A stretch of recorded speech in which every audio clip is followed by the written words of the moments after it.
guys? Welcome to the Do Work Podcast. I am your host, Andy Dooley, aka Mr. Do Work. And if this is your first time here, this is where we have conversations with highly successful people in their sphere of influence. You will hear inspirational stories that can help motivate and inspire you to step out of your acceptable to exceptional. You will learn about the turning points when it all changed for them to truly commit and focus on attaining their goals. Again, thank you for tuning in. I'm extremely excited to welcome my next guest. She is a New Jersey native, a business marketing graduate from Kean University. She served as the marketing coordinator at Washington's NFL team between December 2014 and August 2015. She previously worked as a premium client service coordinator at the franchise. She has also worked as a senior sales and service ticket representative at the University of Texas before taking up the job of an on-air personality and assistant producer at Tailgate Country on The Horn Show. She has volunteered at Sexual Assault Advocate, where she served as an advocate to survivors and helping them understand their rights, forensic exams, and other procedures. She just took her LSAT, guys. I want to present to you the one and only Emily Applegate. Thank you. Welcome. I'm so happy that you took I know your schedule has to be crazy right now, but you took time out to join me on the podcast. Of course, yes. Before I go any further, LSATs. How was that? You want to be a lawyer? I want to be a lawyer, yes. I have always wanted to be a lawyer, but I was terrified of the LSATs. Mm-hmm. I was terrified of going back to school. Yes, yeah. Got my LSAT scores back today. So exclusive right now. You're still smiling. I am. It was pretty good. Okay. I got a 149. Okay. That's gonna get me where I want to go, so any help there is appreciative if anybody has any advice. Okay. But I was shooting for like a 150, 155, so yeah, I got right under it. If I don't have to retake them though, then I'm all about that. Where would you, if in a perfect world, where would you want to go to school? I don't know yet. I am trying to do my vetting. I don't want to pay millions and millions of dollars for the rest of my life. Facts. I am focusing on certain cities. Mm-hmm. So Houston, Texas, New Orleans, and then some schools in New Jersey, New York, and DC. Wow. Okay, let me ask you this. Have you ever watched the show Suits? I've seen an episode or two. Oh, Emily. I know. They were good. I liked it, but I have not ever really watched the show. It's my favorite show of all time. Is it on? Is there somewhere I can watch it? I'm all about it. Yes. Oh, yeah, you could binge easily. Do you have Amazon Prime? Yes. Oh, yeah. Go to Amazon Prime and binge. And I'm going to check in. That's your homework I'm giving you after this episode to go watch Suits. Suits is fire. It's one of my favorite shows of all time. Markle, right? Huh? Meghan Markle is in that? Mm-hmm. Yeah. Sounds good. Yeah. She's a boss in it too. Oh, yeah. No, I like it already. Yeah. She's great. I see that. So you also just celebrated a birthday, right? I did. So I took the LSATs on a Tuesday. The article in the Washington Post dropped that Thursday, and I turned 31 on the day after, on that Friday. Oh, dang. That's a lot. It was a busy week. There was a lot going on. And I saw, or I think I heard somewhere where you were like, you only turned 31 once, so let's have a pizza party. True. And it was the best idea. It started with just a few girlfriends coming over. So in my opinion, feeding them pizza was cheapest. And then it turned into like 30 or 40 people, and feeding them pizza was still the cheapest option. Absolutely. For sure. And it was, I stick to a strict diet. So eating pizza was the best birthday present I'm going to give. Glorious. Okay, so is that your favorite type of food? What is your favorite type of food? Oh God, that's actually a really hard question. Uh, I I love eggplant parmesan if it's made by me. Um, I have a cheeseburger every now and then. Oh I love yeah. steak every now and then, but I've tried so hard to not eat meat anymore, so Mm, I feel bad saying that those are some of my favorite foods. you're trying. That's all that matters, right? I'm trying, but I'm not perfect. I cheat. Yeah. Sorry. Let's be honest. Yeah, I mean, I have a thing called Sunday Fun Day. I enjoy whatever I want to eat that day. And typically it's all the stuff I've been craving throughout the week. So Yes. in my notes section on my phone, I'm like, oh, on Tuesday I was craving this. So I legitimately put it in there. So when comes Sunday, Hmm. I could look at the list and be like, oh yeah, I was craving that. That's what I want. Like today, I don't know why. Today was a great workout. I did everything. I'm doing intermittent fasting as well. And I was craving Captain Crunch. That is something I would never crave. Good for you. Captain Crunch is beneath you, huh? That all the time as a kid, but I don't know. That's just I crave queso and cheeseburgers and pizza and tacos and Yeah, the not Captain Crunch, huh? I don't know. And my bowls are my cereal bowls are ridiculous. You ever seen the movie Friday? I have, yes. You know, the big Which bowls. I feel like I just recently saw that and I got so much hate for it my entire life. And it feels really good to say, yes, I saw Oh, that. I been on so many times by all of my friends that I never saw that movie. So I think I would have pulled the interview. I think I would have pulled the conversation. I'm Just sorry, I'm forced not a it. fan, so it takes a lot to force a No, movie. no, it's Fair. all good. Fair enough. Guys, if you are listening to this episode or watching this episode and you're wondering who Emily Applegate is, I'm sorry, you're living a boring life right now. You must live under a rock. But, however, um, she has a major story. And for me, it's near and dear to my heart because I have 3 girls. You know, I have 3 younger girls. And what Emily has had to endure and go through, I wouldn't want for my girls. I wouldn't want that for any woman on the planet. And I think, you know, I'm titling this Keep the Conversation Going. I want this conversation to keep going. And in my heart, I'm praying and believing that there will be some type of change that will happen, and not just behind closed doors, but openly. I mean, there's been a strong movement with the Me Too, but um, we can be better as a world. We could be better as males, men. We could be better as organizations, sports specifically in this conversation. And I think um, these stories need to be heard, and they can't be swept under the rug, and they need to be out and open. And I'm praying that it'll make people, guys or girls, think twice before what they let come out of their mouth or how they treat people, Yeah. because at the end of the day, it has repercussions.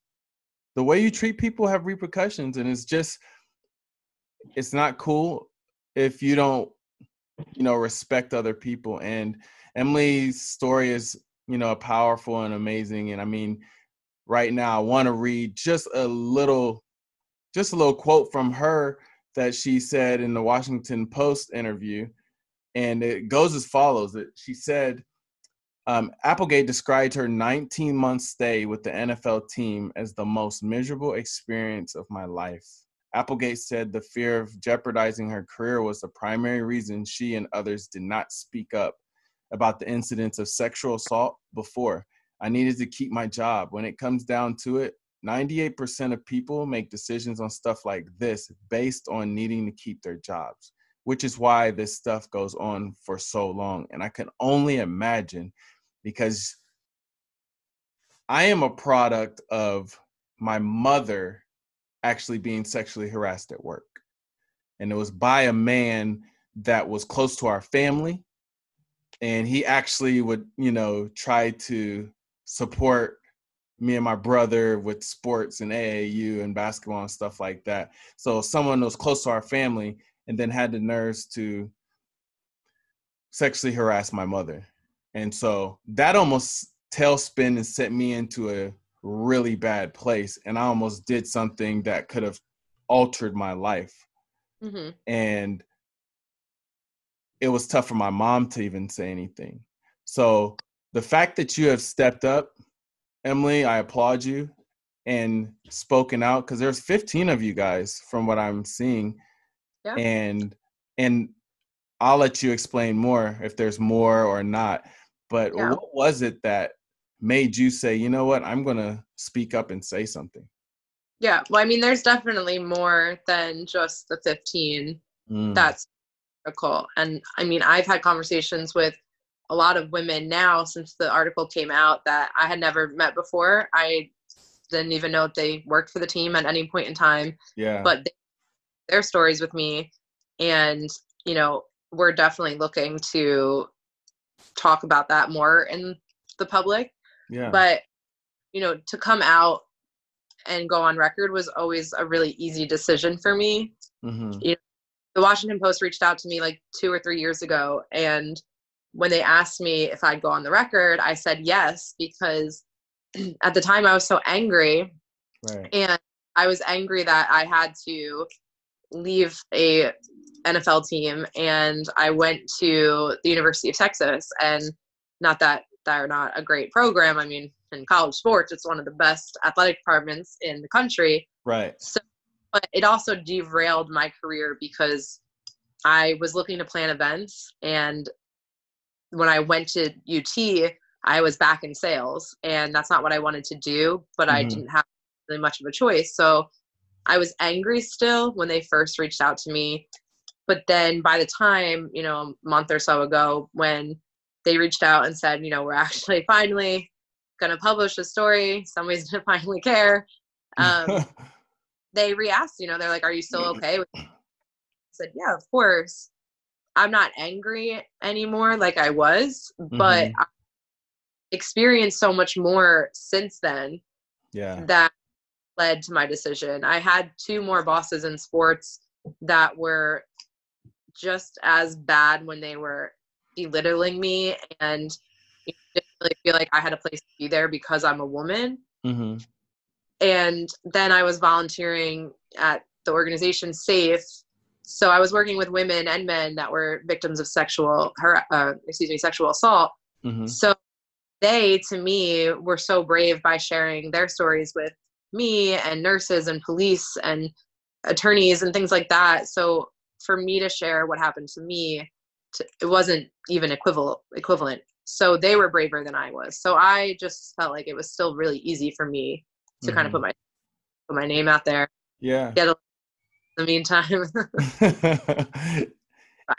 and you know what? I don't even know if I would say they're braver. I just feel like it's very, it's specific, individual. You know how much it may not have been as much for you, or you may not, there's your situation or stories may not be the same for them, but because it's you, and we'll talk more about like how it made you feel and some of the things that you've gone through, I still think it's still a brave act that should be applauded, because at the end of the day, no one wants to get ousted. No one wants to be put on blast. No one wants to, be told, no, that's not right. That's not what you should do. You can't talk to people that way, or you can't touch people or treat them in any sort of way and think it's okay, and for you to be able to come out, that's going to bring more awareness.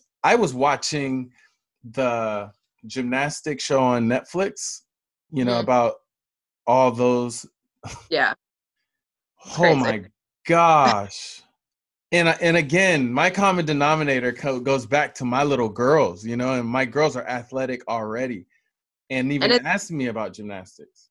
It's funny, not funny. I like that you say that about your children, and I like that there are men out there that can see the world that way, because these men that are talked about in the article, they all have children.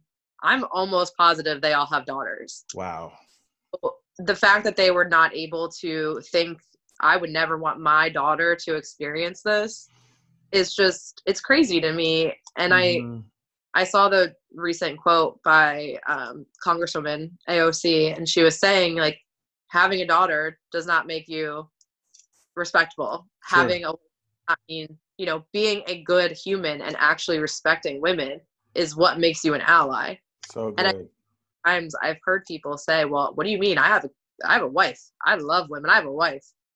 But you're so disrespectful. So congrats that somebody married you. That doesn't mean that you're an ally to women or believe that we're equal. Yeah. Wow. That's deep. That is deep. So what was your actual job? What was your actual job hired on? What is it, the Washington football team? That's what we're going by right now. So the Washington football team, you were brought on. What was your actual job? So I started there part-time sales. And so I moved from New Jersey to DC, part-time job. And I quickly was promoted to a full-time client service position. And that was great. We were housed at the field, you know, at FedEx Field. Mm-hmm. So we were away from the craziness of, and we had a lot of fun there. It was kind of like what you thought sports would be. It was a lot more laid back. And while we knew that we were employed by an organization that's, you know, multi-million, billion-dollar organization, there's done. And we were also good at our jobs because of the environment, I think. Yeah. And then I was promoted to the marketing coordinator, which for me took me in a direction that I wanted my career to go, because I wanted to do event planning for an NFL team. Awesome. And when I was hired, I was very much explained that, you know, I would be planning events. I would be doing the same or the normal duties of a marketing coordinator at any organization, and that I would not become my boss's personal assistant, because the women that held the role before me, they didn't do the events. They did, you know, the marketing coordinator duties, and then they were his personal assistant, and reshape that. So I think that lasted like 4 days, and it was a very manipulated tactic to use, because, you know, it was do this for me, and then you can sit in on a meeting where you'll learn so much, or do this for me because that's what everybody's supposed to do if their boss asks you. Yeah. And before I knew it, I was depositing his, you know, bonus checks. I was picking up prescriptions of his, which things I don't want to know about my boss is what pill he's taking. Gross. I don't care if it's Allegra. I don't want to know what you're taking. I don't know what you're studying. Absolutely.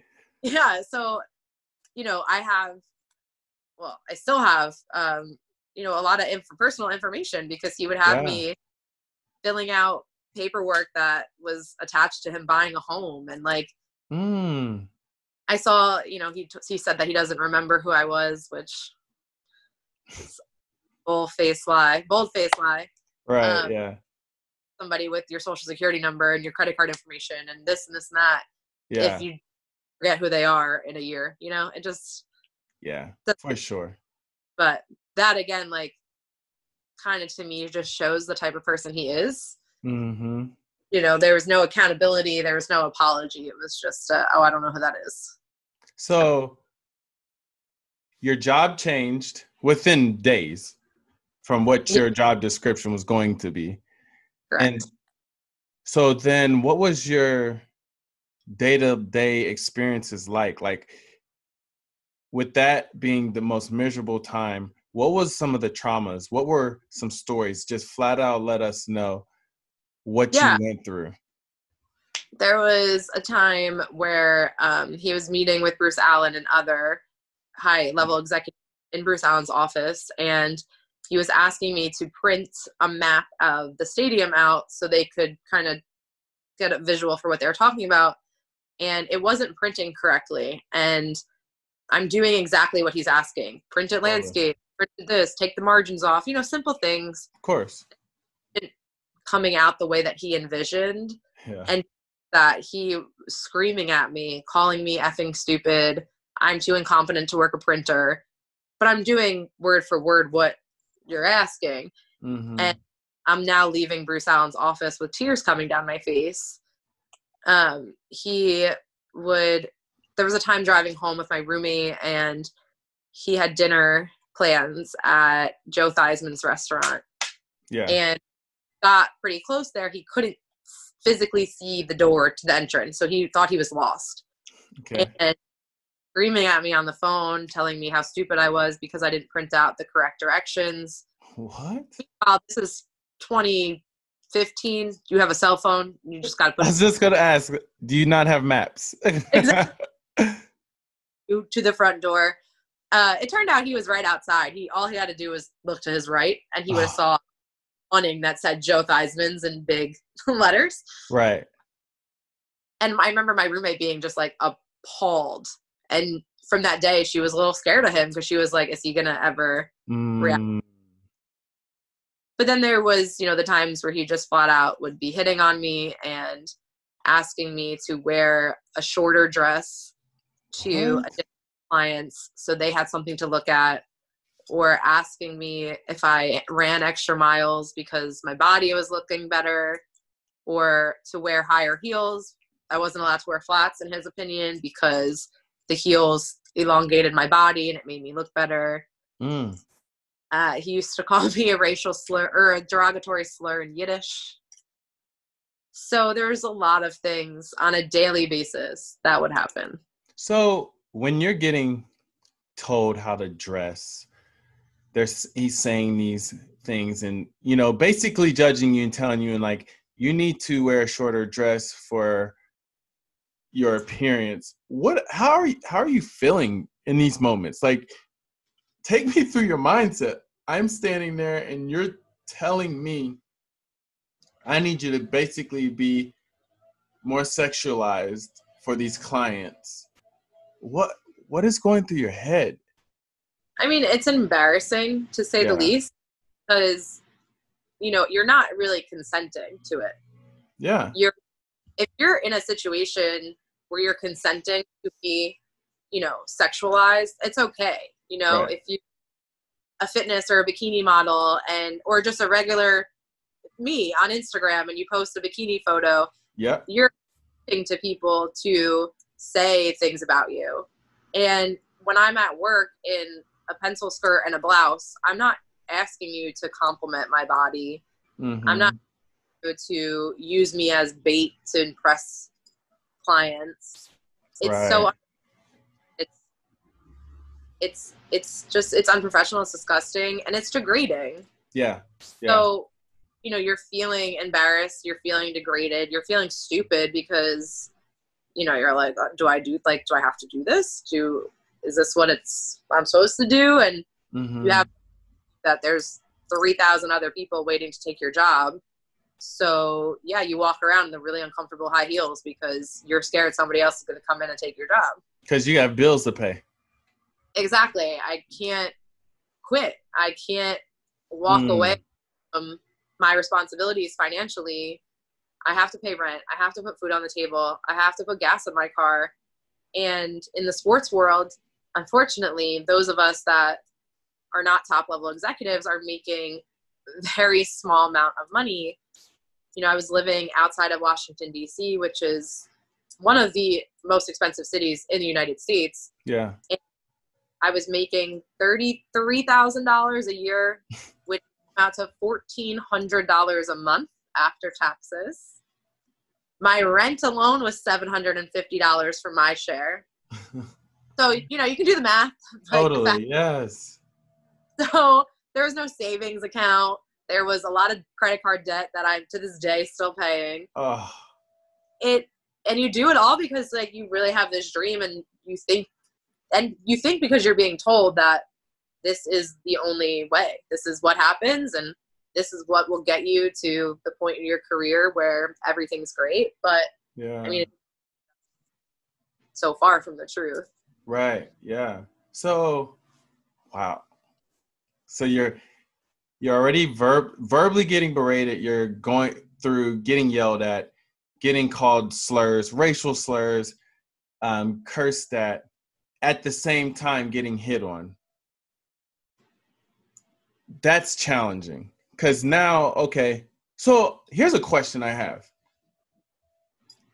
Because now, you know, you have to be very careful at your workplace of what you say to a woman or a guy that you're connected to or working with.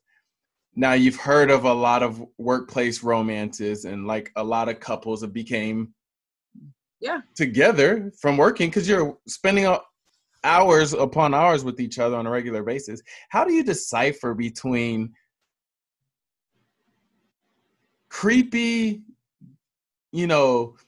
terrible getting hit on versus someone being very interested in you in a respectful manner? How do you know? Or do you just say, you know what, at work, it's off limits? Or how can, like, that's crazy. Cause now it's like some people are be scared to try to like talk to a girl or a guy at work now because of all the implications of what's going on. I'm glad you asked that because I'm very excited to answer.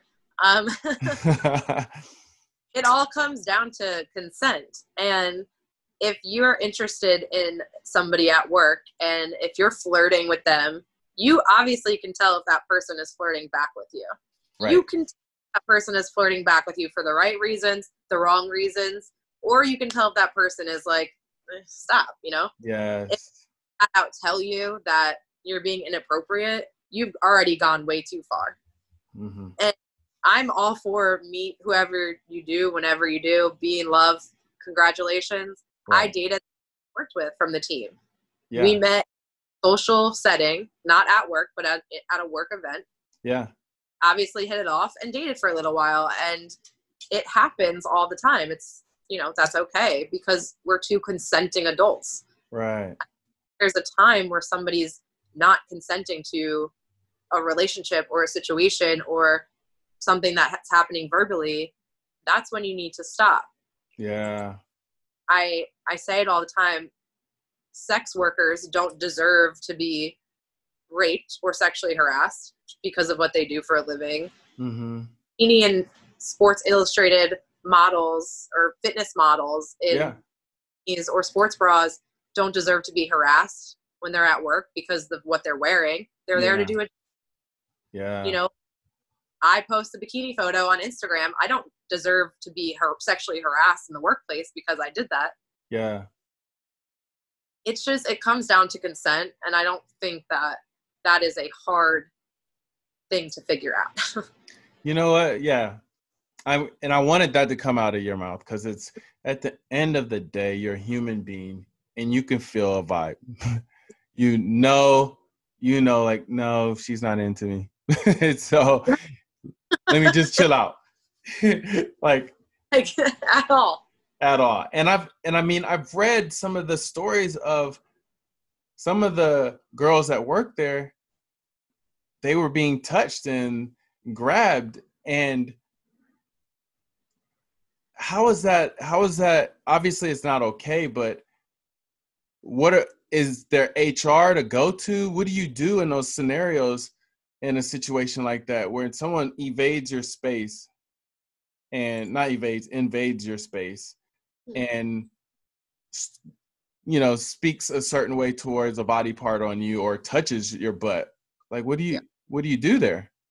So there was no HR department. To my knowledge, there's not an HR department. And there was one woman that was quote unquote HR, and she was a nice woman, but primarily her responsibility was to file paperwork. Got it. And so if you were to, file a complaint, which I say very loosely because there was no process to do that. Yeah. Would basically send her an email and say, I have a complaint, that she would then discuss with her director, which was the CFO, which also makes no sense. and then it would go nowhere. Mm. And you're already in these situations where you're a low man on the totem pole and you're complaining about an executive or somebody that's been there for maybe 10 years, who's one of the most powerful people in the building. So that complaint is also going to go absolutely nowhere because, as they say all the time, you're replaceable. Yeah. And it isn't. So they can pretty much do whatever they want, and you just need to put up with it. Mm. I have a best friend that is in HR, and I've seen her work due to, COVID. She comes over to our house sometimes, and I've seen what goes in to an HR department. She's one of many people in it. And to make sure that there is a safe and happy work environment for their employees, there's so much work that goes into it. So having one person there to file paperwork is not sufficient in any way. Sure. Nope. It just that, ownership and executives don't care. Yeah. It's not a priority. Exactly. It's not even a second thought. Wow. So you coming out, how's it changed your life right now? Because, okay, let me ask this, because you have those out there that this happened in 2015 or 2014 going into 2015. Some may say, why now? I mean, with the whole name change, with the Washington football team, we yet to know what the real name's going to be. But some may say, okay, well, why now? Why come out at this moment? This happened years ago. Yeah, I've seen people comment that along with other things. But, first and foremost, it was not my decision of when things are coming out. When I was approached to have a platform, I said yes. Yeah. And as I mentioned, that was 2-3 years ago. And, it took time for other women to want to come forward. There were still working in sports. In the article, we're still working for the team. So they were afraid to put their name down. Say that again? The guys were still working for the team? Yeah, after the fact. After I left, these people were still employed. They were no longer employed when the article published, except for a few that were let go before the article published. But, they didn't want to have anybody retaliate. They didn't want ownership to retaliate. So finally, there were enough women that were comfortable, and, only 2 other women were named in the article. So they felt comfortable. They had the support of their current jobs. They were ready to go on record. And, in a perfect world, I would not have wanted this to come out during the name change. Yes. Because it's taking away our stories and our conversations we want to have. So while, the Post posted it, while CNN and SportsCenter called me, now what are we talking about? We're talking about the name change. So it's perfect timing. Look at this. No, it's actually not. Yeah, actually, it's not. Not at all. Right. So, okay. Then, oh man, there's so many ways I could go with this. But you coming out now, the positive and negative backlash, which one's more do you feel like that you're dealing with at the moment? It's been a lot more positive than negative. I know that there's negative comments. I've done a really good job at not seeing them. But I've seen a few, and they don't really bother me, honestly. People say I wear too much makeup. Like, that's fine. I don't care. It's 2020, guys. Calm down. I'm really whatever. Somebody said that this is why women don't belong in sports, and that I told my almost 19-year-old brother that, and he said, I guarantee you challenge any of them to one-on-one in any sport and you'd win. I said, exactly. Yep. They're all pages that have no profile picture. Their screen names are like Mike176589. Of course, trollers. Yeah, I can't take you seriously. No. And one comment upset me, but not in the way you would think. They said I wasn't attractive enough to be sexually harassed. And I don't care if you don't find me attractive. It's the least of my concerns. I'm fine with myself. But what bothered me about it is that there are people that are so uneducated about about the situation, that's how they think. You know, sexual harassment, sexual assaults have nothing to do with being sexually attracted to somebody. Yeah. It comes down to wanting to have power over somebody and establish dominance over somebody and manipulate somebody. Yeah. So the lack of knowledge that some of these people have upsets me, because that's what's going to continue to make these things a thing in the workplace. Yeah. You know, ones that are never going to understand or change. So do you feel like right now what you've done by coming out, has it created any traction? Are you heading in the right direction, do you feel, of change? Where do you feel you're at in this process? I really try to be optimistic. Okay. However, with that being said, I've seen countless times the NFL or teams do their internal investigations. Yeah. Spoken to women that experienced it at the Dallas Mavericks. Now that my name was out there, they reached out to me, and, you know, they don't believe anything changed at that organization. And I'm not really confident that it'll change now, because there's still people employed there that were part of the problem. And I've seen the NFL handle domestic violence and sexual assault issues with some of the players. And I mean, nothing happens to them. They maybe get a suspension for a game or two, but I mean, I go back to Josh Brown. I think he was the kicker for some. Gosh. I don't want to. Yeah, I forget. Bug me. But yes. what I remember about him most is, you know, he beat his wife, and it was him. He admitted to it. He apologized for it. Yeah. The NFL said that they would do their own investigation, and I think he played an entire season before he had to sit out a game and forfeit one paycheck. I mean, that's not an investigation. That's not a punishment. Right. So I want to be optimistic that this may force some change, but in reality, I'm not too confident. So with that in mind, what's the end game? What's the end game for you? You know, what is it that as you're pushing through, you're optimistic, but then you're also on the other side when you do think about it, and then you start to think of some of these scenarios of stories of what other people have gone through. What does that do for you? I mean, and then say if it does get, you know, shut down and it fizzles out, what's your end game? Yeah, I think that right now there's a lot of momentum, and I've had women's organizations reach out to me to help. I've had legal representation reach out for me to help. And, awesome. You know, nothing's set in stone yet, but are going to try to move forward and demand some changes. And, you know, this is my own brainstorming, my own ideas. Again, I haven't sat down with anybody and really had this conversation, but I want the NFL to take responsibility.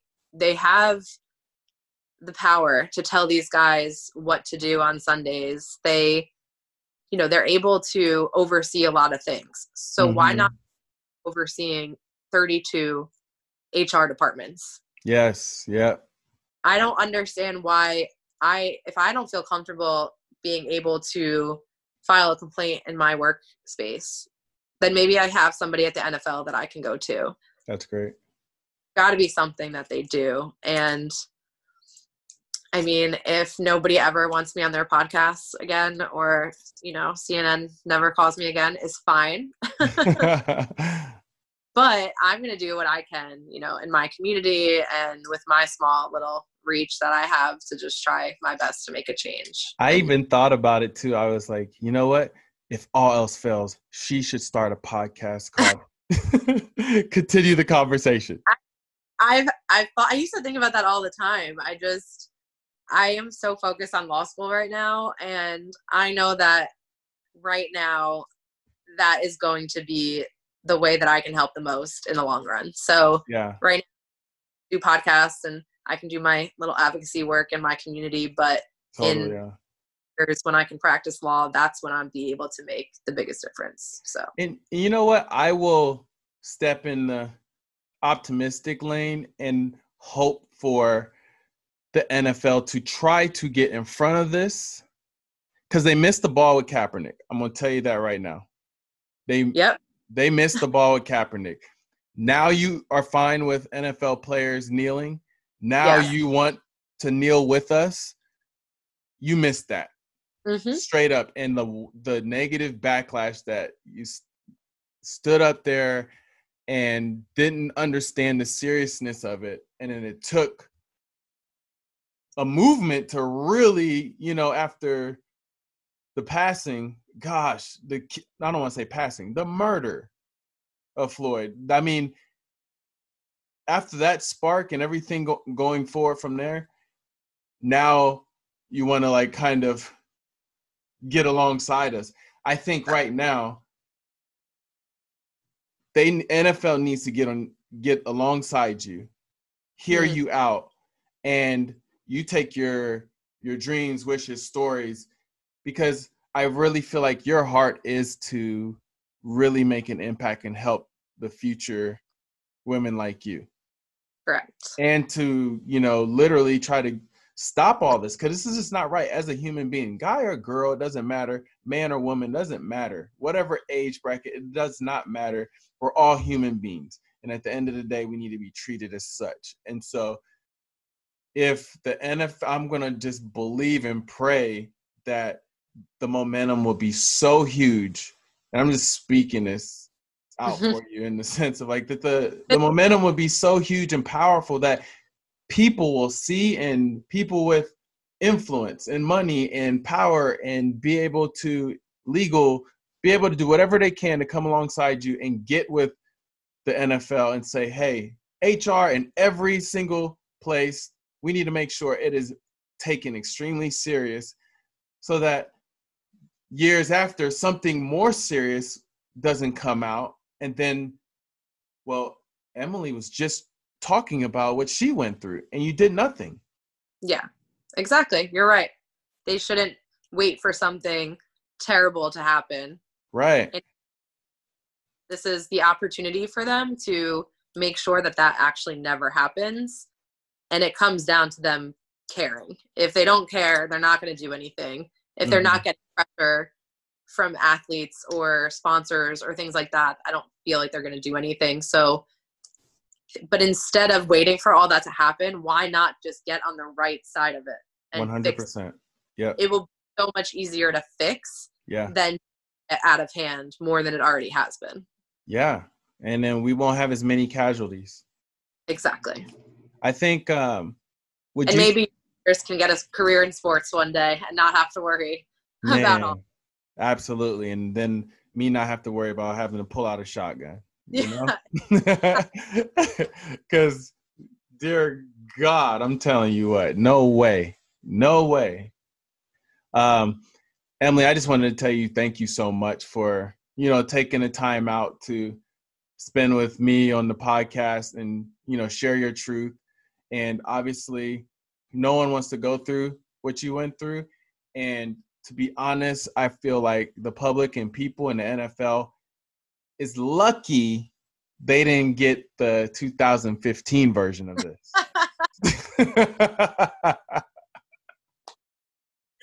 You're absolutely correct, actually.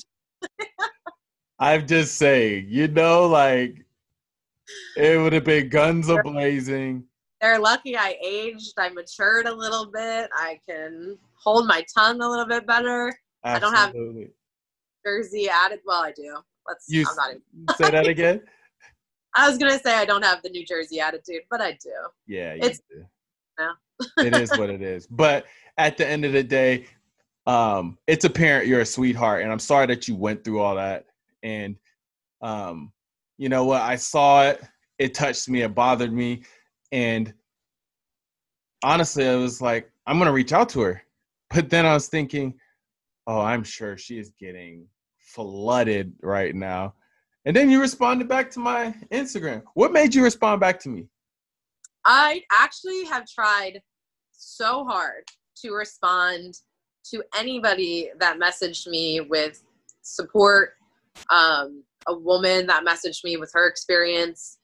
And from there, I've scheduled phone calls with them to just have a conversation about it. Yeah. I'm trying to say yes to as many podcasts as possible because I just want to continue the conversation. Yeah. I don't be yesterday's news, because if it turns into yesterday's news, nothing will ever be done about it. So if I'm doing as many podcasts as possible, if I'm, talking to other women and encouraging them to come forward, it's just going to continue to be a step in the right direction. Yeah.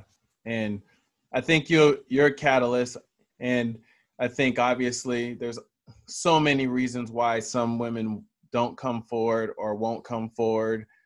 You spoke on some of those things. Some could be they signed NDAs, all kinds of craziness that would muzzle them. But I think your strength, your poise, and just being open and willing with with good intentions, I feel like I'll be able to look back and be like, I'm glad I was a part of that.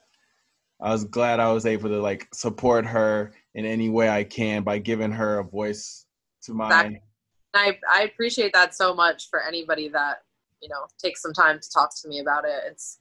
It's nice to especially have men be on our side and to recognize that what we went through and what happens is not okay, because if they're not helping us, there's not going to be a change. So it's nice, strong male figures that are supporting me, the other 14 women, and then anybody else that they know that have gone through it. So for sure. Well, for my listeners, if you've heard this and you're just, touched by the story and you want to be able to reach out or at least see who Emily Applegate is, can you tell them, Emily, where they can reach you, your social, your handles? Yeah, both. I'm active on Instagram and Twitter, and both handles are Emily Applegate with an extra E at the end because somebody stole it. The end. Wow. Is there anything last words that you want to leave with the listeners right now with what you're going through and what you're doing? Yeah, I think the main part of the reason why I came forward and want to continue the conversation is to make sure that there's a safe space for other women or men to be able to come forward with things that happen to them.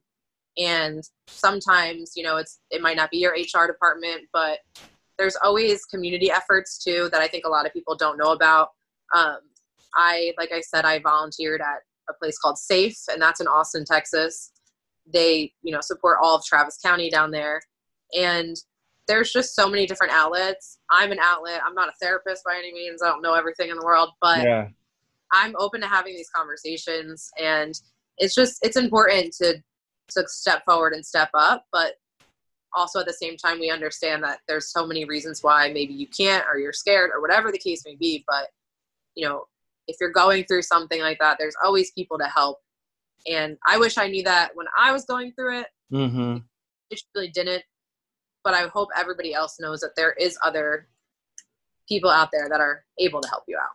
Awesome. And then last thing, if you were able to sit down with that exec team that you used to work for, what would you say to them? God, I haven't thought about that. I was waiting to save that for last. I'm giving you a moment. If they hop on YouTube and they get to this point and the floor is yours, what do you want to say to them? I would just tell them to take responsibility, hold yourself accountable, do better, because you have children that you're raising and you want to make them great women and great men. Mm-hmm. So that's personally being a great man. So you need to do better. I don't need an apology. My life is clearly on the up and up. I'm happy, thriving, 31 and thriving. 31 and thriving. You know, the parties and all. Yeah. Pizza. Just do better and learn. You know, you're never too old to learn something new. Mm-hmm. And that's something, you know, scientific, or that's something about yourself that you can change for the better. You know, you're never too old for that. Awesome. Well, Emily, again, thank you so much. It's been truly a pleasure. Thank you. It was. This was fun. We should do it again sometime. I'm definitely down to do another one, part 2 for sure. All right. That is it for today. We all know the major impact happens after the show. It's what you do with the information and how you apply these gems. So come find me on Instagram at Andy L. Dooley, ANDYLDOOLEY, and let me know your thoughts about today's show. Also, please leave a 5-star rating and a comment. That helps boost the podcast. I'm going to start reading some of your comments on the show at the beginning of each one. Take a screenshot as well of you listening and post on your Insta story, and I'll repost it or read some of the comments on air as well. Hey, I look forward to seeing you again. Talk to you very soon.